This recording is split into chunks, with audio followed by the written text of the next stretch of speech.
আমি তোদেরও বালের ভালোবাসা মানি না বে। ওইভাবে জালিম লোকের মতো কথা বললো না তো মারা। আমি যেই মেয়েটাকে মনে প্রাণে ভালোবাসি, এই মেয়েটাকে যদি আমার জীবনে আমি না পাই, তাহলে আমাকে টেনে গলা দেওয়া ছাড়া আর নাইলে বিষ খাওয়া ছাড়া কোনো রাস্তা থাকবে না। সেটা কি জানো বাবা তুমি? হ্যাঁ বে, তোকে যে তাইলে আমি খাইয়ে পড়িয়ে এত বড় করলাম, তাহলে তো আমার এই ভালোবাসা বিশ্বাসঘাতকতা করবি তো? তোমার ভালোবাসা কে বিশ্বাসঘাতকতা করতে চাইছে? আমি তো চাইনি। আমি শুধু চাইছি তোমার এই বৌমাকে মেনে নাও তুমি। আর যদি আমি না মানি?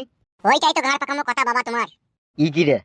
ই কিরে মারাইছো? আমি যে মেয়েটাকে ভালোবেসে চুকে যে আমি কথা দিয়েছি, তাহলে আমার কথা কি হবে? তুই তো ভালোবেসেছিস বে, কোনো তো বিয়ে করিস নি, আর করারও প্রয়োজন নাই। যার মেয়ে তাকে দিয়ে আইগা। ভালো ভালো, এইরকম সুন্দরী রূপসী কন্যাকে আমি হাতছাড়া করে দেবো? তোমার কথা শুনে দিয়ে আমাকে হ্যান্ডেল মারতে হোক। ওই স্কুলে আমি পড়িনি আব্বা, ভালো যখন বেশিছি বিয়ে আমি একেই করবো। আর একে লি আমি ফুল সহ্য করবো। তুমি বাল কিছুই করতে পারবে না। তোমাকে ভালো কথা বলছি, মেনে নাও বৌমাকে। মাইনবো না রে শালা, তো বাড়ি থেকে বেরো। ঠিক আছে রে ভাইরা ভাই, চললাম। ই কি রে বুকাচুদা, আমি যে তোর বাপ হইবে? বাপ হয়ে মারাছিস তো বাপের কাজটা করবে বোকাচোদা। এই বৌমাকে মেনে নেবে তুই? ই কি বে, বাবাকে গাল দিছিস? তুই বাবা না ভাড়া মাথা বে আর কপালি ছোড়া। ভালোবাসা মেনে নিতে পারছি না, আবার নিজেকে বাবা বলে দাবি করছি। like and subscribe.